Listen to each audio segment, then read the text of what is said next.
మీ ఎలాంటి వ్యాపార ప్రకటనలకైనా వెంటనే మా ఛానల్ సంప్రదించండి. అందరికి నమస్కారం, నేను శిరీష. ప్రస్తుతం మనతో పాటు ఉన్నారు ప్రముఖ తంత్ర జ్యోతిష్యులు, జ్యోతిష్య రత్న, జ్యోతిష్య సామ్రాట్ చింత రుక్మేందర్ రావు గారు. గురుగారితో మాట్లాడదాం. నమస్కారం గురుగారు. మాతృదేవోభవ, పితృదేవోభవ, ఆచార్య దేవోభవ. ఓం నమో మాందేశ్వరాయ నమః. అందరూ బాగుండాలి, అందరికీ మంచిది. గురుగారు, ఈ ఫిబ్రవరి మాసంలో విశేషంగా మీనరాశి వారికి ఎలా ఉండబోతుందంటారు? ఎలాంటి జాగ్రత్తలు తీసుకోవచ్చు అంటారు? ఈ ఫిబ్రవరి మాసంలో పంచగ్రహ కూటమి ఏర్పడుతుందంట. దీని ప్రభావం ఈ రాశి వారికి ఎలా ఉంటుందంటారు? ఇదే మాసంలో శివరాత్రి కూడా వస్తుంది, పర్వదినం. ఓవరాల్ గా చూసుకుంటే మరి మీనరాశి వారికి ఈ మాసం అంతా ఎలా ఉంటుందంటారు? ఆర్థిక పరంగా, ఆరోగ్య పరంగా ఎలాంటి జాగ్రత్తలు తీసుకోవచ్చు అంటారు? మీనరాశి వాళ్ళకు 2026 సంవత్సరం ఫిబ్రవరి నెలలో జన్మలో శని ఉన్నాడు. అది ఒక్కటి తప్పితే మీదంతా బాగుంది. జన్మ శని మాత్రం అంత మంచిది కాదు, కంఫర్ట్ కాదు. మీదంతా ఎలా బాగుందంటే మంచి నిద్ర సౌఖ్యము. మామూలుగా రాహు 12వ ఇంట్లో ఉన్నాడు. 12వ ఇంటికి శుక్రుడు కూడా వస్తున్నాడు. శుక్రుడు 12వ ఇంట్లోకి. శుక్రుడు రాహు 12వ ఇంట్లో మంచిదే. నేను ఇంతకుముందు ఎన్నో వీడియోలో చెప్పాను.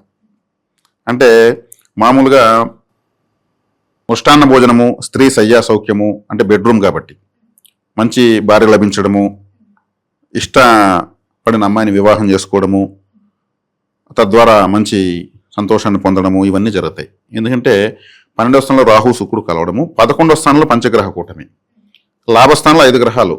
ఇంక వీళ్ళకి అద్భుతం. లాభంలో 5 గ్రహాలు, దాని స్థానం పేరు లాభము, అది ఆడ 5 గ్రహాలు. మళ్ళీ 12వ స్థానం గురువు చూస్తాడు. 12వ స్థానం 3 గ్రహాలు. ఇంకేం కావాలి వీళ్ళకు? ఇప్పుడు ఏలినాటి మీద భయపడాల్సిన అవసరమే లేదు.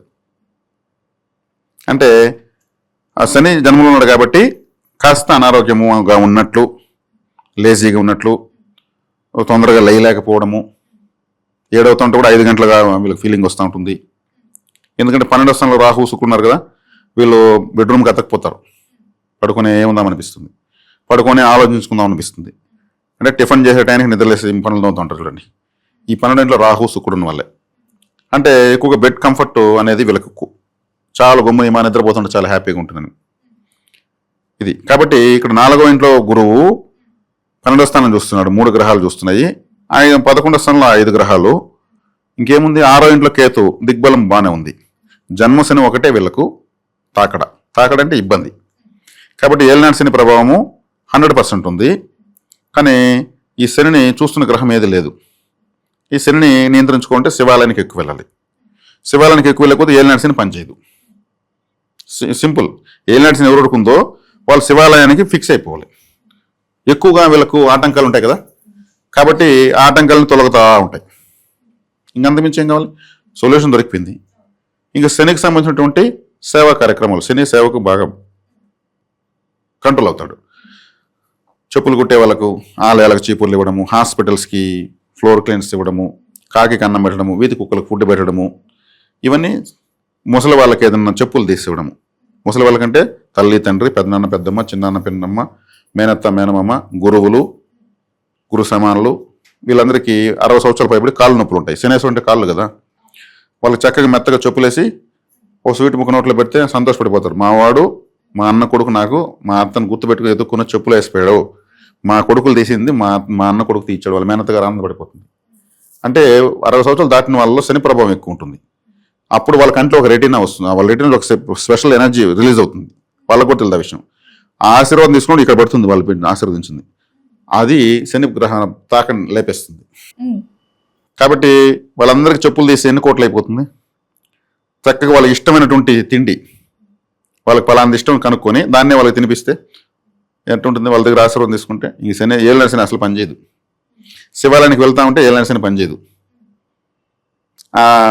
మనకున్న వ్యతిరేకత ఏదైనా ఉండొచ్చు, ఏలినాటి శని ఉండొచ్చు, దాన్ని మించిన శని ఉండొచ్చు. ఆ శివలింగం లాక్కునేస్తుంది. శివుడికి కాళ్ళకొట్ట విషయమే పాయసంలాగా తాగేశాడు ఆయన. మన కష్టం ఆడికి లెక్క ఊదవతలు పడేస్తాడు. కాబట్టి ఏలినాటి శని ఉన్నప్పుడు విపరీతంగా భయపడాల్సిన అవసరం లేదు. కాలభైరవారాధన, శివారాధన, మృత్యుంజయ మంత్రము, కాలభైరవాష్టకము, మనం అనుకున్న వాటి పెద్దవాళ్ళు వాళ్ళకి పాదసేవ, వాళ్ళకి మోకాలు నొప్పులు ఉంటాయి, మంచి పెయిన్ కిల్లర్ ఆయింట్మెంట్, దీన్ని పూసుకో, అయిపోతే నాకు ఫోన్ చేయించు నేను తెచ్చిస్తాను చెప్పాలి. అది పూసుకొని రిలాక్స్ అవుతారు. బాగుంది మా వాడు తెచ్చిచ్చాడు.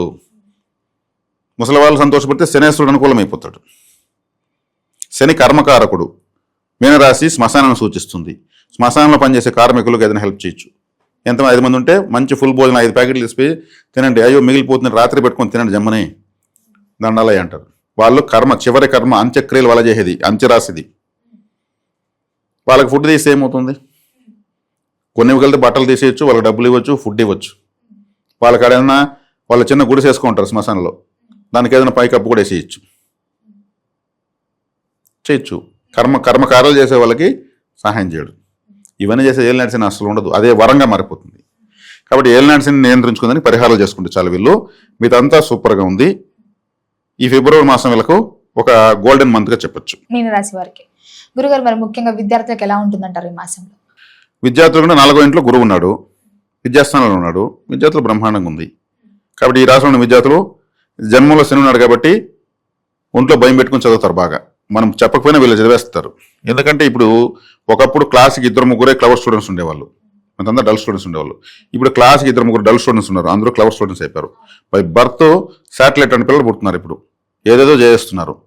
కాబట్టి ఇప్పుడు 95 మార్కులకి 90 మార్కులు ట్రై చేయాలి, 100 మార్కులు ట్రై చేస్తున్నారు. ఇప్పుడు ఒకటి తగ్గితే కూడా టన్నులలో ఏడుస్తున్నారు. అంటే వాళ్ళ యొక్క కమిట్మెంట్ ఎలా ఉంటుంది లెక్కేసుకోండి. కాబట్టి 4వ స్థానంలో గురువు ఉంది కాబట్టి మీన రాశులు బ్రహ్మాండం చదువుతారు, బ్రహ్మాండంగా రాస్తారు.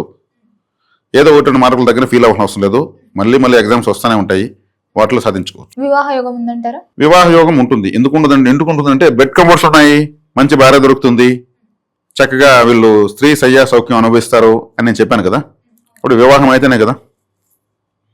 ఏలినాటి శని ఉంది. ఏలినాటి శని ఏం చేస్తాడు? డబ్బు ఖర్చు పెట్టిస్తాడు. అంటే ఒక శుభకార్యం చేస్తే డబ్బు ఖర్చు పెట్టిస్తాడు, అప్పు అవ్వాలి, లేదు ఉండే డబ్బు అయిపోవాలి. అప్పుడు ఏలినాటి శనిలో మాకు ఈ విధంగా ఖర్చులు అయిపోయినాయి అంటాను. కాబట్టి ఏలినాటి శనిలోనే శుభకార్యాలు ఎక్కువ జరుగుతాయి, పెళ్లిళ్ళు ఎక్కువ జరుగుతాయి. ఇంతకుముందు ఒక వీడియో చెప్పాను. కాబట్టి వివాహం అవుతుంది. ప్రేమికులకు ఎలా ఉంటుందంటారు ఈ మాసం? ప్రేమికులు బాగానే ఉంటుంది. ప్రేమికులకు ఎందుకంటే శుక్రుడు రాహు కలుస్తున్నారు. శుక్రరాహుల కలయిక మంచిది. పంచమంలో చంద్రుడు 11వ స్థానంలో ఉన్నటువంటి 4 గ్రహాలు చూస్తున్నాడు. పంచమ స్థానం అంటే ప్రేమ అని చెప్పాను. చంద్రుడు వశీకర ప్లానెట్. మరి లాభస్థానంలో రవి, కుజ, బుధులు, శుక్రుడు వీళ్ళంతా కలుస్తున్నారు. అంటే ప్రేమ ద్వారా లాభాలు ఉంటాయి. తను ఇష్టపడిన అమ్మాయి తను ప్రేమిస్తుంది, పెళ్లి చేసుకుంటుంది, లేదా తన ఇష్టమైన అబ్బాయి తనకు దక్కుతాడు, ఇట్లాంటివన్నీ. లేదంటే పెళ్లి చూపులకు వెళ్ళి చూసిన అమ్మాయి తనకన్నా బాగా చదువుకున్న అమ్మాయి తను ఇష్టపడుతుంది. ఇవన్నీ అంటే వేగంగా జరుగుతాయి ఇవన్నీ అని అర్థం.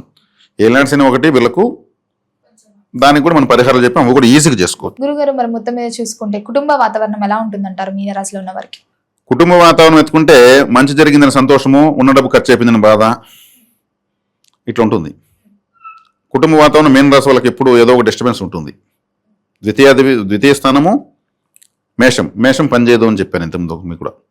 కానీ ఆ స్థానాధిపతి లాభంలో వచ్చేసి పెట్టాడు కాబట్టి ఇప్పుడు సూపర్గా ఉంటుంది. కుటుంబంలో శుభకార్యము, మంచి భోజనము, ముష్టాన్న భోజనము, ఇష్టమైనటువంటి పదార్థాలు తినడము, ఇవన్నీ బాగున్నాయి. ఎందుకంటే మళ్ళీ కుటుంబ స్థానాన్ని కుజుడు ఉచ్చస్థితి పని చూస్తాడు. దానివల్ల ఏమవుతుంది? అది బలపడుతుంది ఆ రాశి. కాబట్టి ఇప్పుడు అన్ని విధాలా అద్భుతంగా ఉంది. గురుగారు మొత్తం మీద ఫిబ్రవరి మాసంలో మీన రాశి వారికి ఎలా ఉండబోతుంది, ఏ దైవాన్ని పూజించాలో తెలియజేసినందుకు ధన్యవాదాలు. ధన్యవాదాలు.